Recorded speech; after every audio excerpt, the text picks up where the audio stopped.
Então, qual que é a relevância do grande rolo de Isaías, né? Que eu comentei lá do grande rolo de Isaías, mostrei o grande rolo de Isaías, acabei de fechar um monte de imagem do grande rolo de Isaías que eu pretendia mostrar e vou ter que abrir de novo.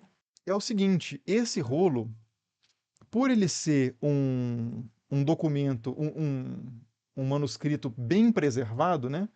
Praticamente completo. A gente poderia dizer que ele é completo. Falta uma ou outra palavra, uma outra letra numa lacuna que dá isso aqui, mas não é nada que afete a compreensão do texto. Então a gente tem isso aqui que é muito raro, é o único nesse estado de preservação entre os manuscritos do Mar Morto. Tem o documento da comunidade também que está bem preservado, né?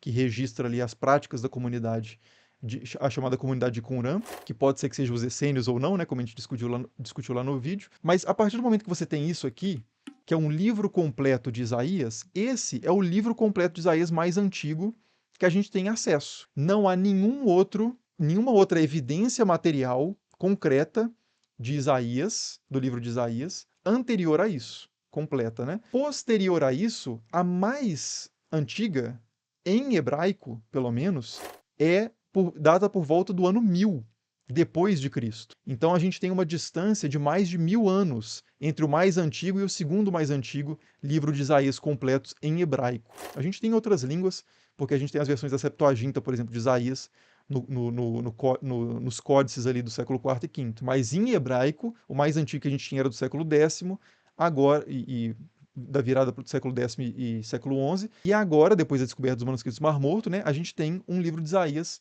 que é 1000 anos mais antigo do que esse. E aí a primeira coisa que vem à cabeça é, bom, vamos comparar então esses textos, né? Porque sempre se falou muito sobre a possibilidade de adulterações no texto, de má preservação, de erros dos escribas, de interpolações, acréscimos, subtrações do texto, né? Então, uma coisa que logo as pessoas se perguntaram é quão parecido é o grande rolo de Isaías dos manuscritos do Mar Morto, né, com o grande rolo de Isaías, ou melhor, o livro de Isaías, do texto massorético, que são esses textos medievais ali do século X e XI, décimo e XI. E a resposta a isso é que os textos, os livros de Isaías, com uma distância de 1000 anos, são surpreendentemente parecidos, praticamente idênticos, eu diria, praticamente idênticos. Para algumas pessoas que têm uma expectativa de que haja uma preservação perfeita, milagrosa, né, dos textos da Bíblia ao longo da história, que isso seja praticamente idêntico é meio frustrante, porque eles não são idênticos, mas são praticamente idênticos. E para as pessoas que apostavam na questão das adulterações e de que, sei lá, a Igreja Católica tinha mexido no livro de Isaías ou coisa parecida, também é frustrante, porque é praticamente idêntico, não é totalmente diferente. As diferenças, se a gente contar quantitativamente, né, a gente vai encontrar milhares de diferenças. Mas essas milhares de diferenças são na forma de escrever uma mesma palavra, uma letra, né, um sinal ali de marcação do texto, de fim de frase, de parágrafo, coisa do tipo. Então, essas são as principais diferenças. No livro de Isaías, inclusive no grande rolo de Isaías, eu nem sei se há. Há uma diferença que é considerada, para vocês terem uma noção do que seria uma diferença substancial, e só tem uma dela que eu conheço no livro de Isaías, é o seguinte: é que em um texto, na perícope do servo sofredor, aquele Isaías 53, né? Deixa eu colocar aqui a Isaías, porque agora eu não lembro de qual. É uma palavra, a diferença é de uma palavra, a palavra luz é acrescentada ao texto. Esse site aqui é muito bom, inclusive, ó. Dead Sea Scrolls Translation, né? Aqui é o link, na verdade, é esse. dss.englishbible.com, né? Aqui você tem os textos manuscritos do Mar Morto que você pode comparar, inclusive, com outras traduções. Fica a dica aí desse site. Aqui, ó, por exemplo, uma intercessão feita aos transgressores, aí muda para as transgressões, né? Para os transgressores muda para as transgressões. Então, esse é um tipo de diferença que acontece. Né? Um tipo de diferença raro. Esse aqui é relativamente substancial. E aqui, ó, esse aqui que eu estava procurando. Né? Aqui no Isaías 53, você vai encontrar aqui, né? Depois de ver o sofrimento da sua alma, ele, que é o servo sofredor, né? Dessa passagem que é uma passagem lida dentro da tradição do cristianismo como se referindo a Cristo, né? Fala que ele verá a luz e ficará satisfeito. Se você pegar a versão, vamos colocar aqui Isaías 53, Quando a sua alma se puser por expiação do pecado, verá a sua posteridade, prolongará os seus dias. Aí aqui tá, quando a sua alma se puser por expiação do pecado, e aqui tá, quando a sua alma sofredora, né? Quando o sofrimento da sua alma, depois do sofrimento da sua alma, ele verá luz e ficará satisfeito. Aqui é, depois de fazer ele enfermar, quando a sua alma se puser por expiação do pecado, verá a sua posteridade. Então, aqui está bem diferente, né? Porque na verdade a gente está pegando uma tradução é, uma tradução do português específica vinda do texto massorético e comparando com uma tradução em inglês específica vinda do texto de Qumran, né? Por isso está dando essa diferença maior. Mas se você pegar isso em hebraico, que eu não vou conseguir achar aqui de cara, você vai encontrar que a diferença é de fato uma só palavra no texto. O resto das diferenças aqui é a opção de tradução de quem fez a tradução para o inglês e quem fez a tradução para o português. Mas a diferença no hebraico, que é o que nos interessa aqui, né, é de que essa palavra foi acrescentada.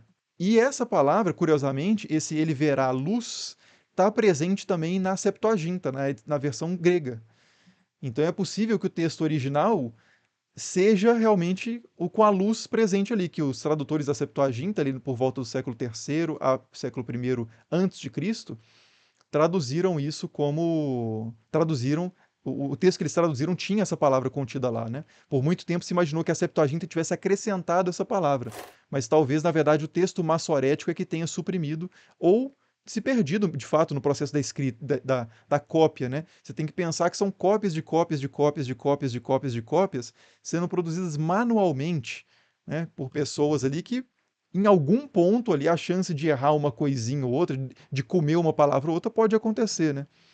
Mas o fato é que essas indicações em vermelho são as coisas que não estão presentes no texto massorético. Então, olha só, um conectivo aqui, a palavra e, depois um e que não está aqui e está lá. É esse tipo de divergência.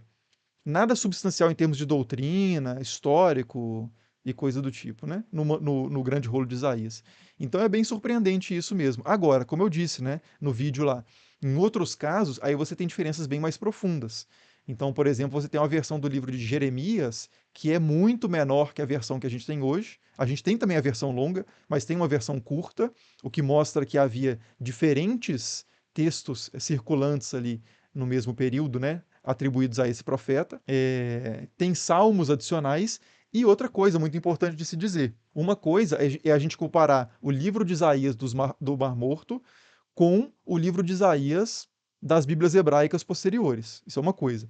Outra coisa é a gente comparar o livro, a Bíblia, todos os livros da Bíblia, quer dizer, a gente comparar, cadê minha Bíblia que eu sempre mostro, né? Hoje a Bíblia de Jerusalém está lá em outro quarto, vou mostrar aqui no Almeidão. Outra diferença, outra comparação é você comparar o conteúdo disso aqui, que é uma Bíblia protestante específica, né, com 66 livros, com o conteúdo total dos manuscritos do Mar Morto. Aí a divergência já é gigantesca, porque os manuscritos do Mar Morto não são uma Bíblia, são uma coleção de textos.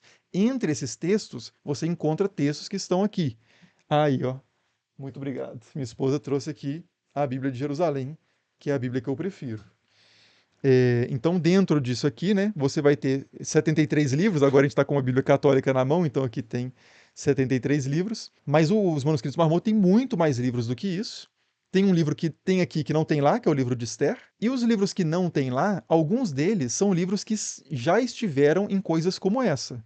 Por exemplo, o livro de Enoque e o livro dos Jubileus são livros que já foram aceitos como parte das Sagradas Escrituras por alguns cristãos, inclusive, e alguns judeus também, principalmente nas tradições místicas e tal. O difícil é saber, assim, será que eles entendiam que Enoque e Isaías faziam parte de uma mesma coleção? O entendimento deles sobre esses textos era esse? Porque quando a gente pega uma coisa dessa aqui, né, a gente pensa assim que o livro de Isaías e as cartas de Paulo, por exemplo, são parte de uma mesma coisa, que é a Bíblia. Mas as cartas de Paulo foram cartas que Paulo, uma pessoa, escreveu para uma comunidade dando certas orientações. É um tipo de texto muito diferente, né? Por exemplo, do livro de Isaías. Então, assim, é um longo processo histórico para que essas coisas passem a fazer parte de uma mesma coleção de textos.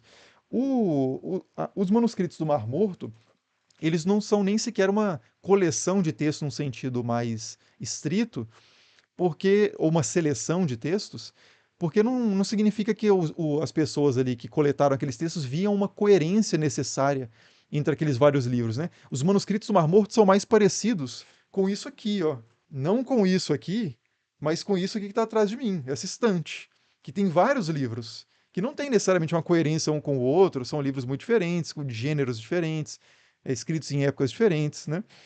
Então, assim, os manuscritos do Mar Morto não devem ser comparados com a Bíblia. O que a gente pode fazer é comparar livros que entraram na Bíblia, que fazem parte das Bíblias atuais e estão presentes no manuscrito do Mar Morto, com as Bíblias atuais. Aí sim. Mas agora, não tem como comparar, por exemplo, o Enoque do Mar Morto com o Enoque bíblico. Ou dizer que assim, o livro de Enoque estava entre os manuscritos do Mar Morto, logo ele deveria estar na Bíblia. Não, não é, não tem essa causalidade necessária, essa consequência lógica, porque nem havia a ideia de Bíblia na cabeça da comunidade ali do Manuscritos do Mar Morto. Eles não estavam tentando organizar uma unidade desse tipo. Era outro tipo de reflexão sobre o que são os documentos sagrados, como organizá-los, se há de fato uma diferença qualitativa intransponível entre um texto dito sagrado e um texto não sagrado. A gente pode ter um texto mais sagrado, um texto meio sagrado e um texto não muito sagrado. Né? Por exemplo, a gente sabe que os livros da Torá, os livros atribuídos a Moisés, né, de Gênesis a Deuteronômio, têm um espaço de muito mais autoridade na tradição rabínica judaica, por exemplo, até hoje, do que o livro dos profetas. Ainda que sejam importantes, logicamente, são considerados livros sagrados, mas a Torá, ela está num nível próprio de sacralidade, de autoridade, né? Então não é uma coisa também assim, tá dentro da Bíblia, tá fora da Bíblia, é um tipo de distinção muito recente, assim, né? Muito, não recente, mas é uma discussão que já se fazia na antiguidade, né? No século IV, V, mas não fazia parte do contexto dos manuscritos do Mar Morto, é isso que eu quero dizer, né?